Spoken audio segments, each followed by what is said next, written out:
Hey guys, कैसे हैं आप सब। आई होप कि आप सब बढ़िया होंगे और अपनी स्टडी करेंगे। सो गाइस, आज हम second battle of Panipat discuss करने वाले हैं। जो first battle of Panipat already मैंने चैनल पे वीडियो अपलोड कर दिया है। आप मेरे चैनल पे विजिट करके वीडियो देख सकते हैं और आपको इस वीडियो के डिस्क्रिप्शन में भी मिल जाएगा। सो गाइस, देखिए जो सेकंड बैटल ऑफ पानीपत है वो अगर आपने फर्स्ट बैटल ऑफ पानीपत अगर नहीं देखा तो सबसे पहले वो देखिए। उसके बाद गाइज आपको ज़्यादा क्लैरिटी मिल पाएगी कि सेकंड बैटल ऑफ पानीपत के पीछे क्या रीज़न था। सो गाइज, अब हम वीडियो स्टार्ट करते हैं बिना किसी टाइम डिले के।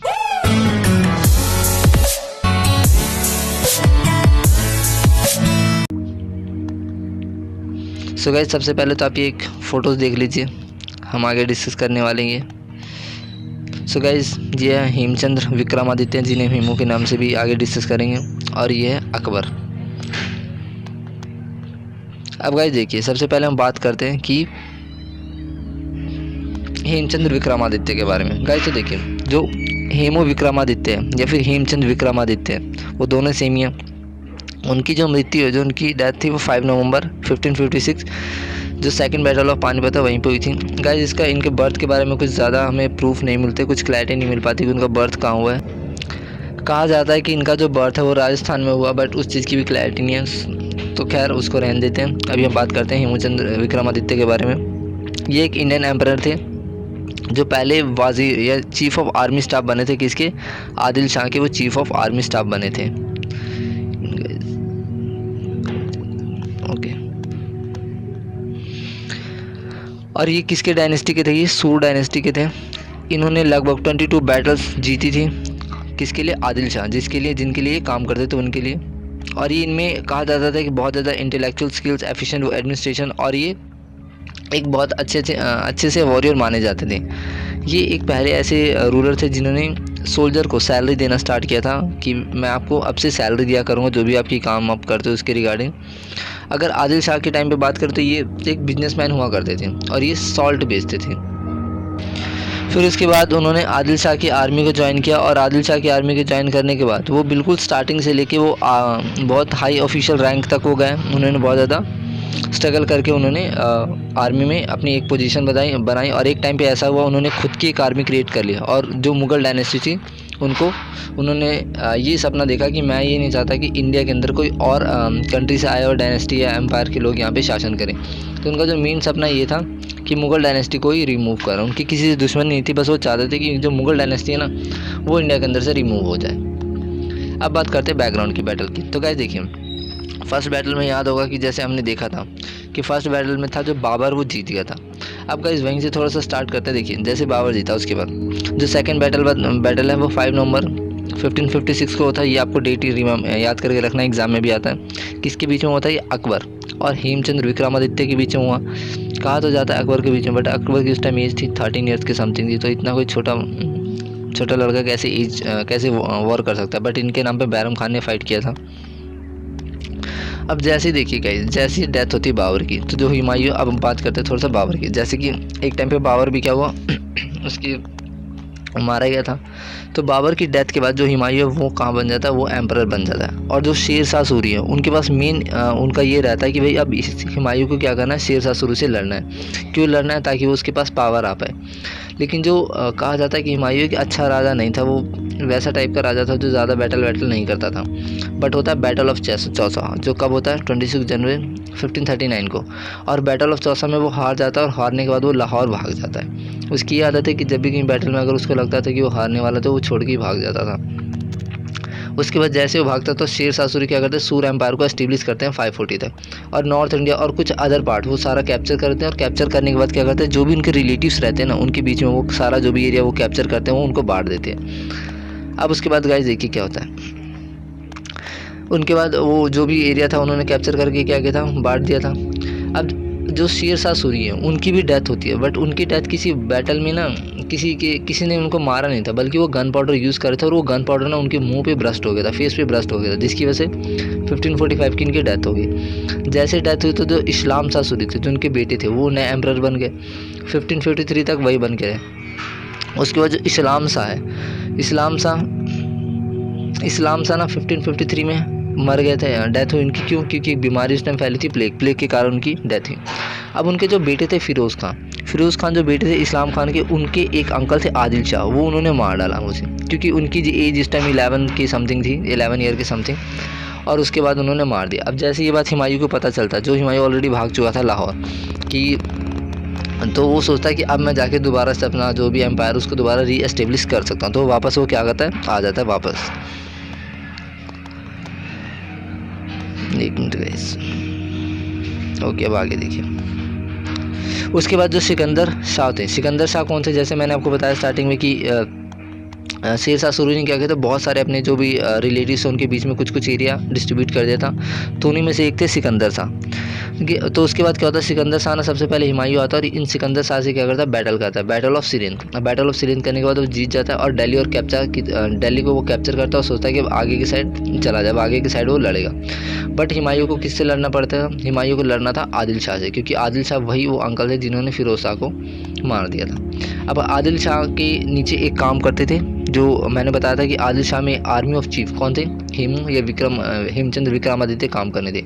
तो इस बार हुमायूं ने क्या किया, हुमायूं को अब फाइट करना था हेमचंद से। तो हेमचंद ने क्या किया, आदिल शाह को बोला कि आप हटे, इनकी आपके नाम पे बैटल मैं लड़ूंगा। कहने का मतलब है कि इस आदमी से मैं ही लड़ लूँगा, आपकी ज़रूरत नहीं। तो उन्होंने हुमायूं से क्या किया, लड़ाई किया, और यही जो battle of second battle of Panipat कहा जाता। ठीक है, ये लड़ने के लिए क्या था, बट वो एक अनफॉर्चुनेट किंग था ये तो। बट बैटल के पहले क्या होता है, जो हुमायूं था, हुमायूं क्या था, लाइब्रेरी में ना बुक्स पढ़ रहा था, और बुक पढ़ने की वजह से क्या हो गया, स्टेयर केस पे था, और स्टेयर केस पे ना वो बुक पढ़ते पढ़ते क्या हो गया, वो गिर जाता, और गिरने के बाद क्या होता है, वो डेथ हो जाती है उसकी, हुमायूं की।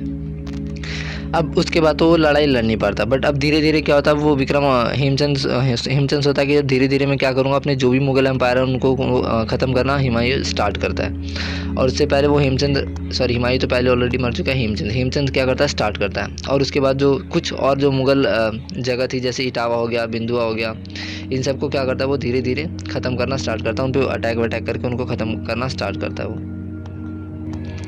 और अब उसके बाद जो हेमचंद्र वो दिल्ली की तरफ भागता है, क्योंकि दिल्ली में जो मेन था कि दिल्ली में भाई अगर जीत गया तो उसके बाद फिर और कुछ जगह जीतने के बाद जो पूरा जो दिल्ली एम्पायर है वो उनका हो जाएगा। तो उन्होंने क्या किया, दिल्ली की तरफ करा कि मैं दिल्ली में जाके फाइट करूँगा। बट दिल्ली में एक किंग थे जिनका नाम था तरदी बेग खां, उनसे उनको लड़ना था। तो वहाँ पर होता है बैटल ऑफ तुगलकाबाद। अब ये गाइस जो बैटल ऑफ तुगलकाबाद होती है उसके बारे में थोड़ा सा मैं बताता हूँ आपको। गाइस देखिए, ये मान के चलिए तरदी बेग खान की, एक मिनट में पेन का कलर चेंज कर लूँ, ये मानिए तरदी बेग खान की आर्मी है, और ये थी हेमचंद्र की आर्मी। ये बीच में अब मान लीजिए बैटल ग्राउंड है। अब गाइस देखिए हेमचंद्र ने कैसे अपनी सेना को ऐसे अरेंज कर रखा था, ऐसे अरेंज कर रखा था इन्होंने, और पीछे के साइड भी थी कुछ, और आगे के साइड जो फ्रंटियर थे वो थे, और ऐसी कुछ ये था। अब गाइज ये होता क्या है, हेमचंद्र की भी एक स्ट्रैटेजी थी वॉर लड़ने की, वो ये थी स्ट्रैटेजी कि जैसे कोई भी आर्मी आती थी तो उनको आने देता था, और बीच में ये सब कुछ रेजिस्टेंस देते थे। बट एक टाइम पे क्या होता था, वो ना आर्मी को अपना जो भी इनकी आर्मी उनको ज़्यादा अंदर आने के साइड देते थे। वो क्यों आने देते थे, क्योंकि उनको ये उनका मानना था कि जैसे आर्मी जब ज़्यादा अंदर आ जाएगी तो एक टाइम पे क्या होगा, ये जो आर्मी है ना उनका पीछे वाले से कोऑर्डिनेशन टूट जाएगा, और जैसे पीछे वाले से कोऑर्डिनेशन टूट जाएगा वो इसको कैप्चर करके क्या कर लेते थे, उनको फिर अटैक कर देते थे। ये उनकी स्ट्रैटेजी। अब यहाँ पे भी इस बैटल में भी उन्होंने यही स्ट्रैटेजी यूज़ की। लेकिन जैसे अब ये जो तरदी बेग खां, उनको लगा कि अब भाई मैं हारने वाला हूँ, मेरी जो सेना मेरी बहुत ज़्यादा सेना जो है वो घायल हो चुकी है। तो उन्होंने क्या किया, इस बैटल को छोड़ दिया, और बैटल को छोड़ने के बाद कहाँ गए, वो भाग गए यहाँ से। और भागने के बाद कहाँ गए, भागने के बाद वो गए सीधा अकबर के कोर्ट में चले गए। अब अकबर के कोर्ट में जब जाते हैं तो ये बात ना जो वो रहते बैरम खान रहते, उनको ये बात पसंद नहीं आती कि कैसा ये लीडर है और ये हारने के बाद हमारे पास आया अपनी जान बचा के। तो वो क्या करते हैं, एक मिनट, तो वो ना उसकी गर्दन ही काट देते, बोलते कि आपने हमारा मजाक बनाया, आप मुगल डायनेस्टी के होकर आपने भाग के आए। तो उन्होंने इस चीज़ के लिए उनका गला काट दिया। अब जो मेन बैटल था, अब उसका जो बैटल था हेमचंद्र का, अब होने वाला था अकबर के साथ, क्योंकि ये जो तरदी बेग खान था वो हार चुका था बैटल। और अब हेमचंद्र को ये लग रहा था कि बस एक लास्ट रूलर बचा है अकबर, अगर उसको हरा दिया तो उसके बाद क्या होगा, जो मुगल डायनेस्टी जो उसका सपना था वो खत्म हो जाएगा। बट बैटल के एक रात पहले क्या होता है, वो एक सपना देखता है, और सपना ये देखता है कि भाई उसका एलिफेंट और वो एक नदी के अंदर ना मतलब गिर चुके हैं, और एक कोई जंजीर से उनकी बॉडी और नदी उसको हाथी को निकाल रहा है। तो ये बात ना वो अपने रिलीजियस जो गुरु होते हैं, जो कंसल्टेटर होते हैं, उनसे वो डिस्कस करते हैं कि इसका क्या मीनिंग होगा, मुझे ये ड्रीम क्यों आ रहा है। तो उनके जो रिलीजियस गुरु होते हैं वो ये बोलते हैं कि देखो इसका मीनिंग ये हो सकता है, या तो तुम मर जाओगे बैटल में कल, या फिर तुम कल बैटल लूज़ कर जाओगे। बट वो बोलते कि छोड़ो, बैटल इन सब चीज़ों से थोड़ी जीती जाती है, क्वालिटी वाइज जीती जाती है बैटल। तो बट ये चीज़ सुन के बाद भी क्या हो गया, वो लड़ने के लिए चले जाते हैं। और 5 नवंबर और 56 यहाँ पे बैटल स्टार्ट होता है। यहाँ पे बहुत ज़्यादा हैवी रेन होता रहता है। बैरम खान इनकी तरफ से, अकबर की तरफ से लड़ते हैं, और ये जो अकबर होते हैं ये सब चीज़ें देख रहे होते हैं बैटल को। और उन्हीं सब बैटल के बीच में, अकबर के बैटल के बीच में जो अबू फैज़ल है, अबू फैज़ल जिन्होंने याद होगा अकबरनामा लिखा था, तो ये सब भी उस चीज़ को नोट करते रहते हैं। और इन्हीं से हमें पता चलता है कि कैसे बैटल में वो हेमचंद्र हारे थे। अब हेमचंद्र की बात करें तो हेमचंद्र ने लगभग अपनी पूरे टेन्योर में लगभग 20 के समथिंग बैटल जीती थी, और अच्छा खासा एक्सपीरियंस था। बट अकबर को कोई एक्सपीरियंस नहीं था, और इतनी सारी आर्मी होने के बावजूद भी हेमचंद्र होते हार जाते हैं। तो ऐसा क्या रीज़न? तो गाइस देखिए, यहाँ पे भी सेम स्ट्रैटेजी है। ये आप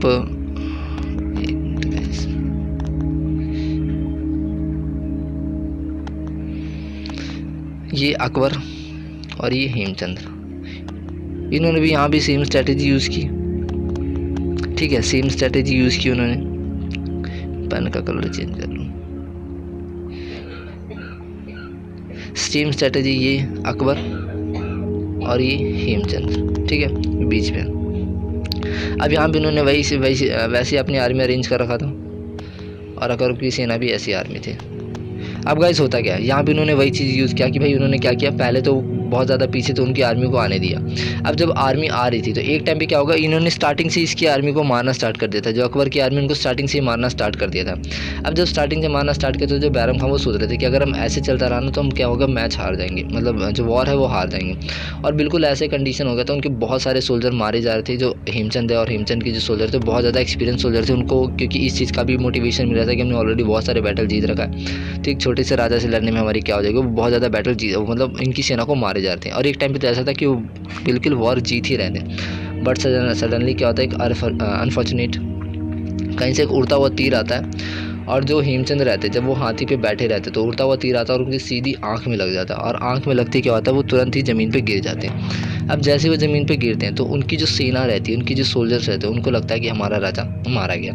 अब जैसे ये चीज़ देख के जो पूरी की पूरी जो सोल्जर है वो क्या करती है, उनको सरेंडर कर देती है। अब सरेंडर करने के बाद पूरी सोल्जर सरेंडर होगी। अब जब अकबर का दरबार लगता है तो उसमें जो हेमचंद्र है, उनकी जो बेहोश वाली बॉडी वो उनके सामने, अकबर के सामने पेश की जाती है। अब जब अकबर के सामने पेश की जाती है तो कहा यह जाता है कि जैसे अगर जोधा अकबर मूवी देखी हो या तो उसमें ये दिखाया गया था कि बैरम खान ने ना हेमचंद्र का सर काट दिया था। बट एक्चुअल में अब ये भी नहीं पता कि कई हिस्टोरियन ये कहते कि नहीं, कई ने तो ये कहा कि अकबर ने सीधा मना कर दिया था कि सर नहीं काटूंगा। बट कई ने कहा था कि वो कोशिश उन्होंने किया था, बट वो छोटे थे इसलिए कर नहीं पाए थे, तो बैरम खान ने हाथ में तलवार लेके खुद ही काट दिया था। तो इसके लिए बहुत ज़्यादा अलग अलग मिथ्स फैले हुए।